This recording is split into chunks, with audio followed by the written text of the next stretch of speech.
Hey, what is going on, everybody? Welcome back to another episode of the Growth Academy podcast. We are up to episode number 20. Hope you're having an amazing day, whatever you're doing. I hope it is going well.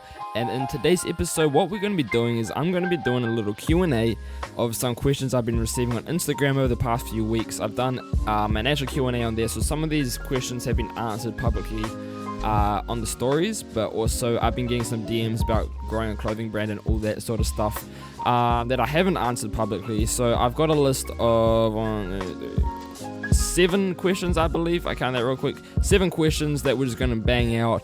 I hope it provides you some value. I hope you get something entertaining or whatever from it. There's a mix of business stuff and some also personal stuff about me. So hope you guys find it interesting. Hope you get some value.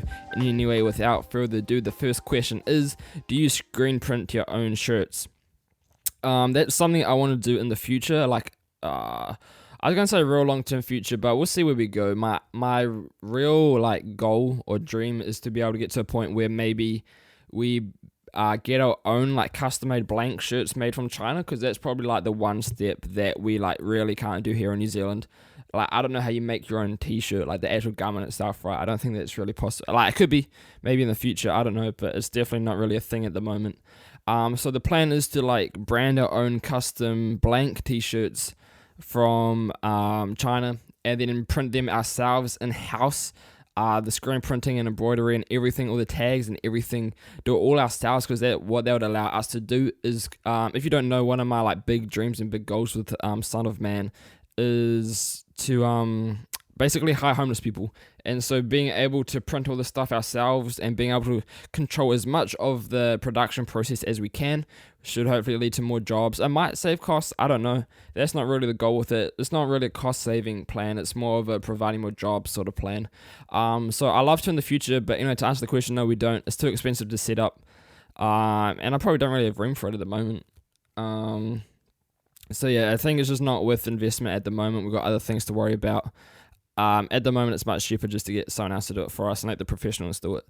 We could also go with because I want to start a screen printing shop on the side, but make it its own little business that I still run and all the same people are involved with and everything, but legally it'd be a different company. And so then that should hopefully be some more jobs over there and have a whole nother business off to the side. And so being able to make our own blank t-shirts custom made in China, that could maybe be a separate brand there. I'm not too sure. Haven't thought about too much, but we don't screen print our own shirts and do embroidery or anything. Next one's another clothing brand question. Any advice on starting a clothing brand? Yeah, I definitely got some thoughts on it. I've made a lot of mistakes. There's heaps of small ones, but to go over the main ones, the first mistake would definitely be buying too much inventory at the start, and there's a couple reasons for that. First one being because you might not sell it. Actually, I did kind of sell most of it in the end. Just had to discount it heaps. But the other thing is also, it's probably going to suck a little bit, your first collection. Even no matter how gangster you think it is, you're always going to get better at designing. You're going to get better garments to print on.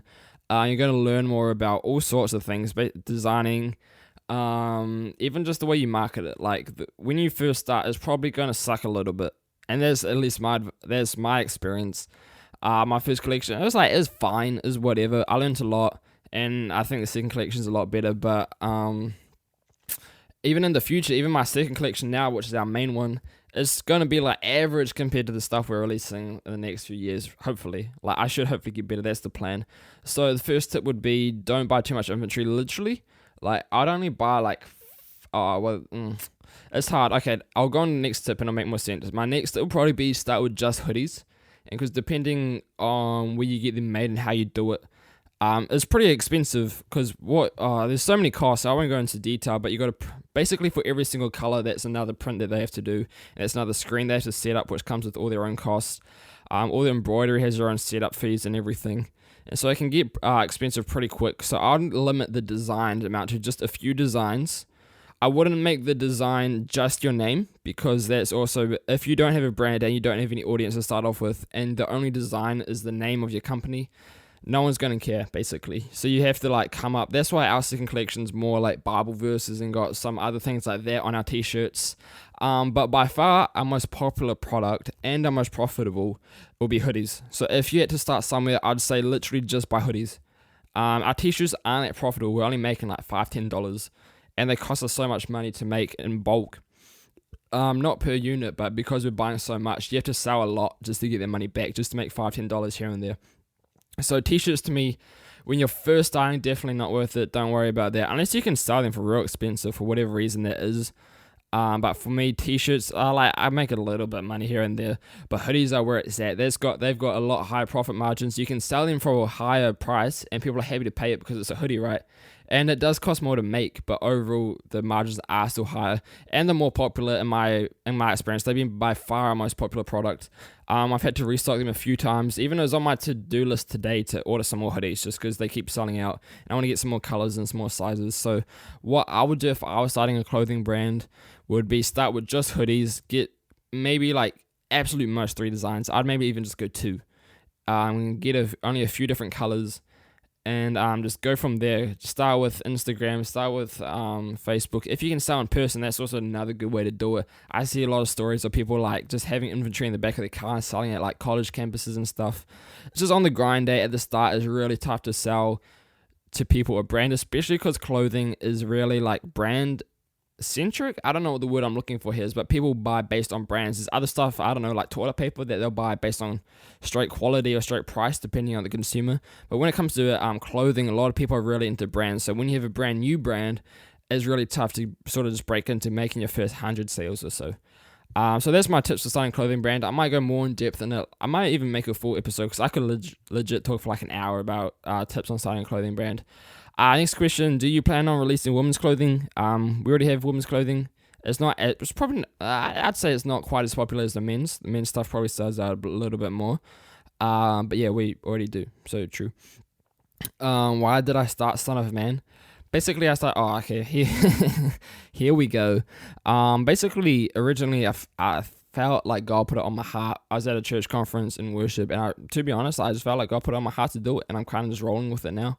I'm seeing where it goes. I don't know if it's going to be my long-term thing, or if God's going to call me to other areas, but for the season I'm in right now, I believe this is where God wants me, and this is where He's put me, and so I'm just trying to learn, just trying to go all in and see if I go in another direction, or if this pans out to be my full-time job for a while. I got no idea. I'm just rolling with it. I'm just trying to be obedient and see where it goes. Also, I want to make it, as I mentioned before, I want to make an impact on the homeless people, and I believe the only way I can do that is not just by giving them not just giving them a few dollars or buying them a drink or like a sandwich or something, but actually just giving them a job that provides them a stable income that they can then use to rent out houses. But rent's a whole nother story in New Zealand right now. The prices are crazy in terms of housing and everything, but that's why I started Son of Man.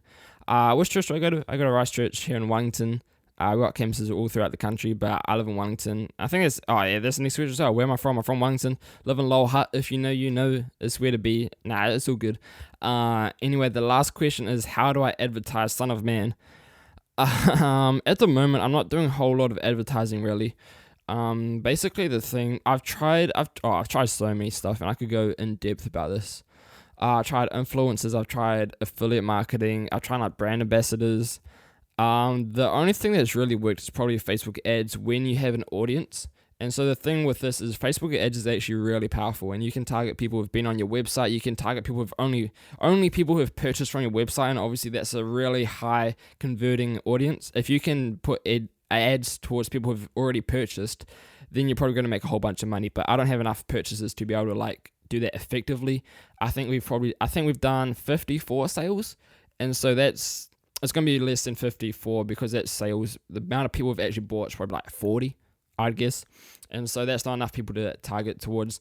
But the plan at the moment, the current strategy, is to basically just work on organic content forms, mainly Instagram. That's one where I'm really trying to dive into. I'm taking a whole bunch of notes, whole bunch of stats.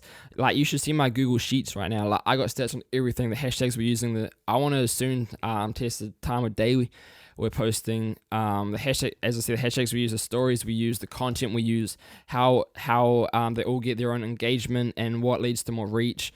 And I'm just trying to really learn what works on Instagram, what doesn't, and with straight up numbers and stats from the Instagram analytics. So I'm really focusing on that. Soon I want to go into Pinterest a little bit.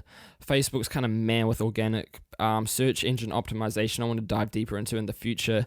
And I also want to dive into YouTube in the future. And so what I can do with all that, when I've got people organically going to the website, then I can target those people ads with basically asking them to buy stuff. Because when I released the bucket hats, I started off and I was getting a return on ad spend of about 16 times or 16x. So for every $1 I put into those ads, I was making $16 back. Wow, I shanked that one. $16 back in revenue, which that only lasted a little bit, and that kind of went downhill kind of quick. But that's like the only time Facebook ads are really good. If you're really good at Facebook ads and like do it full time, you really know what you're doing, you can probably get cold traffic to work, but that's kind of hard. Like, you have to be good just to break even with cold traffic, and so that's a whole nother thing, which I'm not at that point yet, and I also don't have the money to invest into that. So I'm basically just trying to get people to the website organically, and then when I get my goal is to get 1,000 people a month, which I'm probably like, I don't know where I'm at right now. Probably, honestly, I think it's like 500 a month, maybe. I don't know. I'm trying to double my traffic basically, and then when that starts, I'm going to dive deeper into Facebook ads, and that's hopefully when the ball's really going to start moving, and that's when we can go all sorts of places, and we'll hopefully, as I said, that's where the ball's really going to start moving, when I get Facebook ads going. That's going to be mean, and also when I can make the profit margins on my clothes a little bit higher, because they are a little bit tight at the moment, which is fine. But when you try to put ads in between, you have to like squeeze it into that little profit margin, and if it goes above that, then you're just wasting money on ads basically. So yeah, they're a little bit expensive at the moment, but I got some things to work on. We've got a plan, we've got a strategy, just got to make it happen. But anyway, guys, that's all the questions I have. I plan on doing some more Q&As and stuff that I'll be doing on Instagram stories. So our username will be below in the show notes, or just Son of Man Apparel. You can go check it out, and I'll be doing some more Q&As, all things business or personal. I love talking about it. I love giving value. So if you did find some value in this, please leave a review on whatever platform you're listening to this. I really hope it did bring you some value or some entertainment or whatever. But anyways, I hope you have an amazing rest of your day. I'll be back next week with some more. I think I'm talking about sleep next week. I've been learning a lot about sleep, been tracking it. I've been seeing what works, what doesn't work, what's important when it comes to getting sleep. So make sure you stay tuned. Make sure you subscribe to the podcast if you haven't already. And I'll see you guys next week. Peace out.